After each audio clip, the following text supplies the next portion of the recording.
و برکات حاصل کرنے کی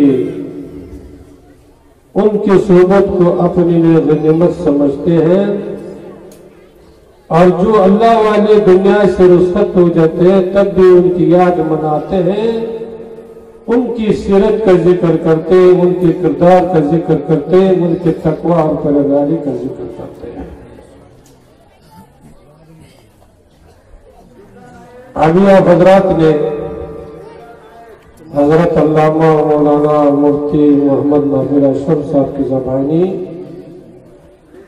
ہمارے معاشرہ جس حالات سے گزر رہے ہیں، جس پوزیشن میں ہے، اسی کے بارے میں آپ نے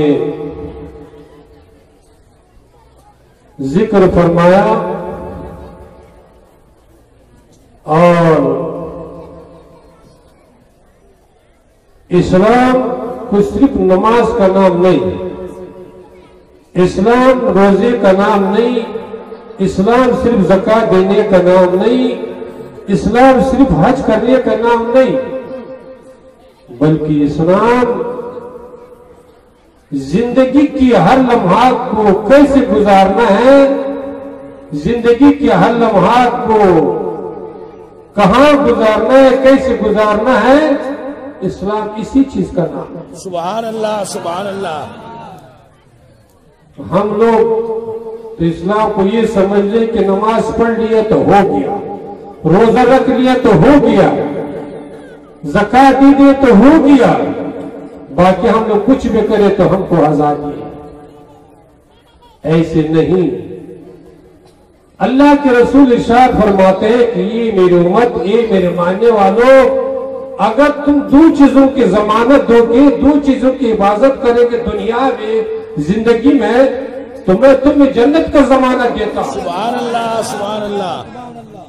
دنیا میں زندگی میں اگر دو چیزوں کی ضمانت دو گے، دو چیزوں کی حفاظت کرو گے، تو میں کیا کروں گا، تمہیں جنت کا ضمانت دوں گا۔ اور وہ دو چیزیں کیا ہیں؟ حضور فرماتے کہ سب سے پہلے اپنی آنکھوں کی حفاظت کرو، اس لیے کہ جہاں برائی کا ابتدا ہوتا ہے کہاں سے ہوتا ہے؟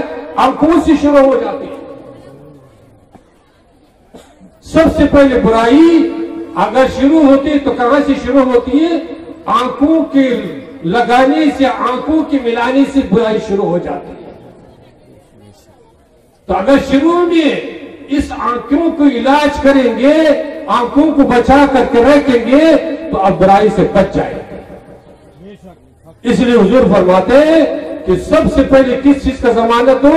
اپنی آنکھوں کی حفاظت کا ضمانت ہو، کہ تمہارے آگے کہاں استعمال ہونا چاہیے؟ قرآن کی دیکھنے میں استعمال ہونا چاہیے، سبحان اللہ، بزرگوں کی دیکھنے میں استعمال ہونا چاہیے، علماء صلحاء کو دیکھنے میں استعمال ہونا چاہیے۔ اگر اس نے استعمال کر لیا تو پھر انشاءاللہ تمہارا نظر جب اللہ کی نیک بندوں پر پڑے گا، اللہ تمہاری نظر میں اور برکت عطا فرمائے۔ اور دوسری چیز حضور نے کیا فرمایا؟ دوسری چیز ناف کی جو نیچی حصہ ہے اس کی حفاظت کرو۔ اگر ناف سے نیچی والے حصے کا تم نے حفاظت کر لیا، چاہے مرد ہو چاہے عورت ہو، تو حضور فرماتے ہیں کہ ان دونوں چیزوں کا جب حفاظت کریں گے دنیا میں تمہیں جنت کا ضمانت دیتا ہوں۔ آج ہمارے معاشرہ کتنا بگڑ چکا ہے، کتنا شریعت سے دور ہو چکا ہے، اور جہاں تک دان و دہیز کا تعلق ہے، شادی کا تعلق ہے، یہ روز بروز بڑھتا ہی جا رہا ہے۔ آج سے 15-20 سال 25 سال پہلے شادی میں ایک تو گڑی دیا جاتا تھا اور ایک تو سائیکل دیا جاتا تھا، اسی میں خوش ہو جاتا تھا، اسی میں دان دہیز ہو جاتا تھا۔ اور آج گڑی کا تو کوئی ویلو ہی نہیں، سائیکل کا تو ویلو ہی نہیں، آج 4 چکا، اور وہ بھی کون گاڑی کا نام جس کا نام ہم لوگ جانتے بھی نہیں، اسی کی ڈیمانڈ ہو رہا ہے، اس نقدی کی ڈیمانڈ ہو رہا ہے، اور اسی کی وجہ سے ہمارے معاشرے کا ہر فرد پریشان ہے، چاہے امیر ہے وہ بھی پریشان ہے، چاہے غریب ہے، وہ تو پریشان نہیں ہے. یہ پریشانی اسلام نے نہیں دیا ہے، اسلام کا یہ حکم نہیں. یہ پریشانی ہم لوگوں نے اپنے ہاتھ سے اپنے سر پر رکھ دیا ہے، اپنے کردار سے اپنے معاشرے کو پریشان کر کے رکھا ہوا ہے. اس لیے مسلمانوں، ہر مسلمان پر لازم ہے، چاہے غریب ہو، چاہے امیر ہو، چاہے کوئی سا ہو، کہ اپنی اصلاح کی کوشش کرے. اور جو انسان برائی کو جنم دیتا ہے، برائی کو بڑھاتا ہے، تو جتنی بھی اس پر عمل کرنے والے ہوں گے، اس تمام کا عذاب، اس تمام کا گناہ اس کو ملے گا. تو ہم لوگ بزرگوں کے عرس میں آتے ہیں، علماء کرام کی زبانی قرآن حدیث کے باتیں سنتے ہیں، تو سننے کا مطلب یہ نہیں کہ ادھر سے سن لیا ادھر سے نکال دیا. سننے کا مطلب تب پیدا ہوگا تب اس محفل سے، اس سننے سے مستفید ہوگی کہ اس پر آپ کے اور ہمارا عمل بھی ہو جائے. اور اگر عمل ہی نہیں ہو تو رات بھر سنتے رہے، زندگی بھر سنتے رہے، بجائے اس کے کہ آپ کو سمجھا ملے گا کل بروز معاشر یہی سننا آپ کی اور ہمارے اوپر حجت ہی ہوگی. کوئی یہ عذر نہیں ہوگا کہ آپ کو تو معلوم ہی نہیں تھا، ہم تو جانتے ہی نہیں تھے. اس لیے مسلمانوں، اپنا اصلاح کرو، اس میں ہر مسلمان کا فائدہ ہے، اس میں دنیا کی بھی فائدہ ہے اور آخرت کا بھی فائدہ ہے. میں نے جس آیات مبارکہ کی تلاوت کی ہے، اللہ جل شانہ ارشاد فرماتا ہے، ان الذین قالوا ربنا اللہ ثم استقاموا، کہ بے شک وہ لوگ جس نے یہ کہا کہ ربنا اللہ، کہ ہمارا رب تو اللہ ہی ہے. بے شک. کیا مطلب؟ کہ جس نے ایمان لایا،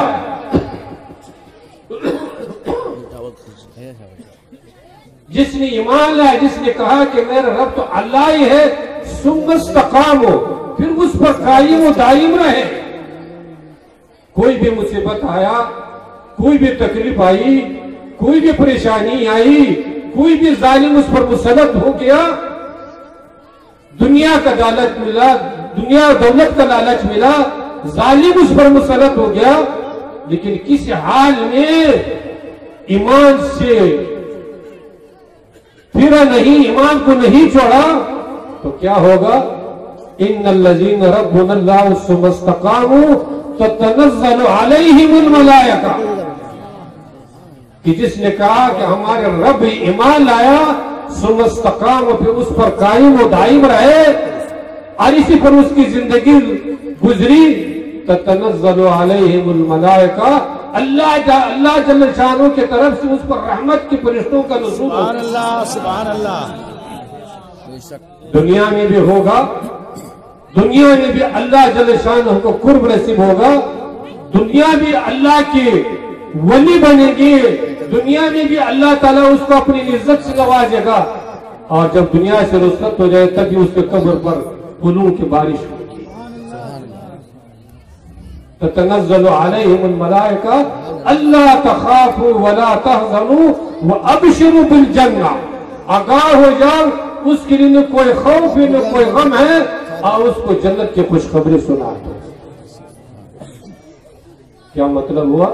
اس آیات کا مطلب یہ ہے کہ جس نے ایمان لایا اور ایمان لانے کے بعد اس پر مصیبتیں آئی، تکلیفیں آئی، پریشانی آئی، غربت افلاس آئی، بیماری آئی، ظالم اس پر مسلط ہو گیا، لیکن اس کے باوجود ایمان کو نہیں چھوڑا، ایمان پر قائم رہا، تو اس پر اللہ کی رحمتوں کا بارش ہوگی، فرشتوں کا نزول ہوگا، اور اس کے لیے دنیا میں کوئی خوف ہے نہ آخرت میں کوئی خوف ہے، اور اس کو کیا ملے گا؟ جنت ملے گی، جنت کی خوشخبری دنیا میں اس کو ملے گی. تو یہ اللہ والے جس کا ہم لوگ عرس مناتے ہیں، جس کے مزاروں پر ہم لوگ حاضری دیتے ہیں، کیوں؟ دنیا سے تو بہت سارے لوگ رخصت ہو رہے ہیں، لیکن یہ اللہ والے اللہ کی عبادت میں، تقوی اور پرہیزگاری میں، ایمان کی ثابت قدمی میں ایسی زندگی گزارتے ہیں کہ چاہے غربت آئے، چاہے پریشانی آئے، تو کس حال میں نہ تقویٰ کو چھوڑتے ہیں، نہ نماز کو چھوڑتے ہیں، نہ ذکر و اذکار کو چھوڑتے ہیں۔ اس لیے اللہ جل شانہ نے اپنے رحمت سے ایسے مرتبہ عطا کیا ہے کہ جب تک باحیات رہتے ہیں تب بھی لوگ اس کی عزت کرتے ہیں، اس کی قدر کرتے ہیں، اس کے بارگاہ میں اپنے سعادت کو سمجھتے ہیں، اور جب دنیا سے رخصت ہو جائے تب بھی اس کے مزار پر حاضری لوگ دیتے ہیں، پھول پیش کرتے ہیں اور اپنے عقیدت و محبت کا اظہار کرتے ہیں۔ نعرہ تکبیر، نعرہ رسالت، مسلک اعلی حضرت فیضان خانقاہ سمرقند، فیضان سرکار حضور علی، فیضان سرکار بابو حضور، نعرہ تکبیر۔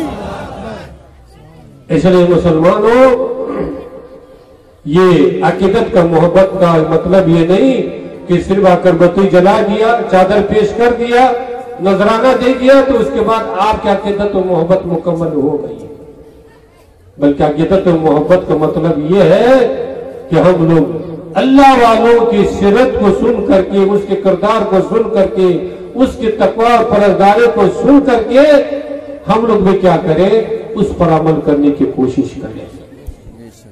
اب یہاں عرس ہو رہا ہے، وہاں روڈ پہ جب جائیں گے تو سمجھ لیں کہ یہاں سے زیادہ لوگ تو وہی اپنے بازار میں اپنے گھومنے پھرنے میں لگے ہوئے ہیں۔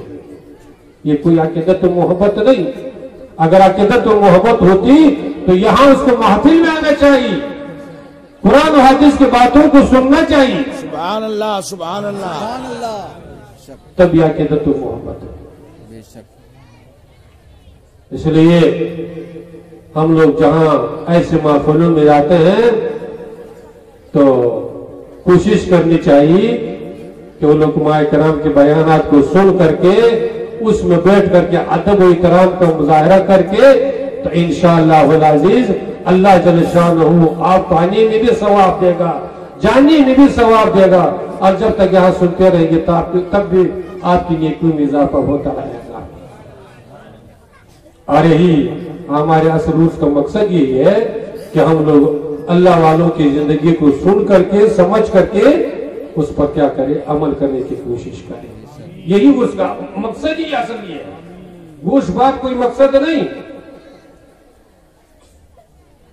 گوش بات آپ لوگوں کو ملے گا، لیکن جس مقصد کے لیے آئے ہو اس مقصد میں اپنے بیٹھنے کی کوشش کیجیے، سننے کی کوشش کیجیے، تاکہ آپ اس محفل کے فیض و برکات سے محروم نہ ہو جائے، اللہ کی نیک بدوں کے فیض و برکات سے مالا مال ہو جائے، تو پھر انشاءاللہ ہمارے محفل بھی کامیاب ہوگا، آپ کے اور آنے جانے ثواب بھی ملے گا۔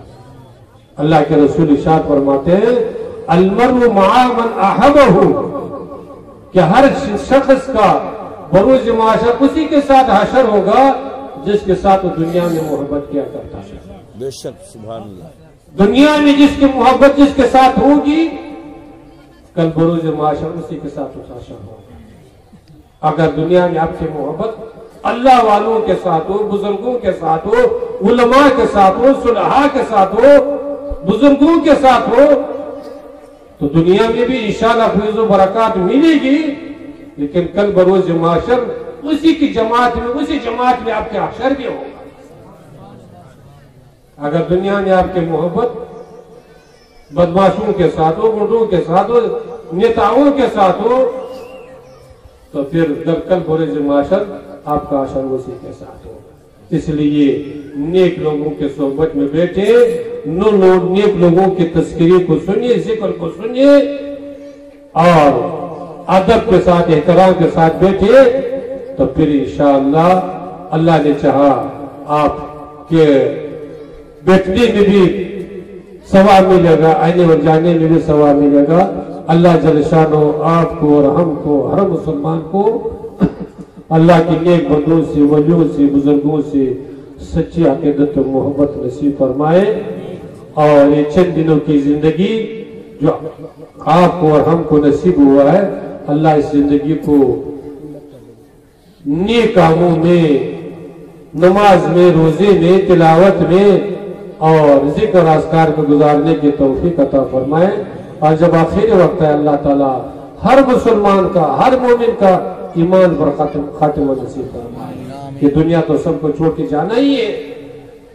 غریب بھی جائیں گے, امیر بھی جائیں گے, مرد بھی جائے گا, عورت بھی جائے گا, لیکن خوش نصیب ہے وہی انسان کہ جو ایمان کے ساتھ دنیا سے رخصت ہو گیا, نیک عمل کرتے وہ دنیا سے رخصت ہو گیا. وہی انسان خوش نصیب ہے, وہی انسان کامیاب ہے, وہی انسان عقل مند ہے. اس لیے اس دنیا کے بعد پھر ایک زندگی شروع ہونے والی ہے. بے شک بے شک. پھر ایک زندگی ہوگی, اور وہ زندگی ختم ہونے والی زندگی نہیں, وہ ہمیشہ کی زندگی ہے. اور وہ زندگی دو طرح کی ہوگی, یا تو کامیابی کی زندگی ہوگی, کامرانی کی زندگی ہوگی, اللہ اور اللہ کے رسول کی رضا کی زندگی ہوگی, جنت کی زندگی ہوگی, یا کیا زندگی ہوگی؟ اللہ اور اللہ کے رسول کی ناراضگی کی زندگی ہوگی, پریشانی کی زندگی ہوگی, ناکامی کی زندگی ہوگی, جہنم کی زندگی ہوگی. اور وہ زندگی جنت و جہنم کی زندگی کا دار و مدار اسی زندگی پر ہے. لیکن ہم لوگ اتنے غافل ہو چکے ہیں, دنیا کے عیش و عشرت میں, دنیا کے عیش و عشرت میں ایسے مستغرق ہو چکے ہیں کہ قبر بھی بھول چکے ہیں, جہنم بھی بھول چکے ہیں, جنت بھی بھول چکے ہیں. بس دنیا میں ہم لوگ سب کو سمجھ گئے کہ یہی زندگی ہے, اس کے بعد تو کوئی زندگی ہے ہی نہیں. اس لیے مسلمانوں, اگر کامیابی چاہتے ہو, جنت چاہتے ہو, اللہ کے رحمتوں کو چاہتے ہو, تو دنیا میں چند دنوں کی زندگی میں قبر کے لیے تیاری کر کے جائیے, قبر کو روشن کر کے جائیے, قبر کو کشادہ کر کے جائیے, قبر کو جنت کا باغیچہ بنا کر کے جائیے. سبحان اللہ سبحان اللہ. اگر ایسی زندگی گزرتے رہے, ایسے گناہوں میں, ایسے نافرمانی میں, کہ گھر میں 10 آدمی رہتے ہیں, 10 آدمی میں سے ایک نماز پڑھنے والا نہیں, 10 آدمی میں سے ایک قرآن پڑھنے والا نہیں, 10 آدمی میں سے ایک آدمی سے نہیں جو مسجد میں جائے اللہ کے بارے میں, اللہ کے بارگاہ میں جھک جائے. تو پھر اللہ کی رحمت کیسے ہوگی, گھر میں خیر و برکت کیسے ہوگا؟ یہ دنیا تو گزر ہی جائے گی, لیکن مرنے کے بعد قبر میں جب جائیں گے, قبر کیسی جگہ ذرا تصور تو کیجیے نا. اسی قبر میں سب کو جانا ہی ہے, تو اس قبر کو دنیا میں تیاری کر کے جانا ہوگا, دنیا میں اس قبر کے لیے تیاری کر کے جانا ہوگا. تو اگر نہیں گئے تو دنیا کی پریشانی تو کم ہی ہے, اصل پریشانی تو مرنے کے بعد شروع ہونے والی ہے نا. تو مسلمانوں, ہم لوگ محفل میں آئے ہیں, مجھ سے کمری میں حاضر ہوئے ہیں, اور یہاں کے اراکین منتظمین نے انتظام کیا, تبرک کا بھی انتظام ہے, شامیانے کا بھی انتظام ہے, اور یہ سب آپ کے لیے ہے. تو ہم لوگ آئے ہیں, تو ہم لوگوں کو کچھ لے کر کے جانا پڑے گا, صرف تبرک نہیں بلکہ بزرگوں کی سیرت کو لے کے جانا ہوگا. سبحان اللہ. بزرگوں کے کردار کو لے کے جانا ہوگا, بزرگوں کے اخلاق کو لے کے جانا ہوگا. یہی اصل مقصد ہے اس کا. یہی اگر لے کے گئے تبرک نہ بھی ملے تو کوئی بات نہیں, یہی اگر آپ لے کے گئے, اس پر آپ کی زندگی ہوئی, آپ کی زندگی اس کے بزرگوں کے کردار و گفتار پر گزر گئے, تو پھر انشاءاللہ جس بزرگ کے عرص میں آپ آئے ہیں, دنیا میں بھی اس کے فیض و برکات سے مالا مال ہوں گے, مرنے کے بعد بھی مروز معاشر میں اس کی معیت میں آپ کے عاشر ہوگا. اللہ جل شانہ آپ کی اور ہماری اس حاضری کو قبول فرمائے, اور اللہ کی نیک بدوں سے سچی عقیدت و محبت نصیب فرمائے. وآخر دعوانا الحمدللہ.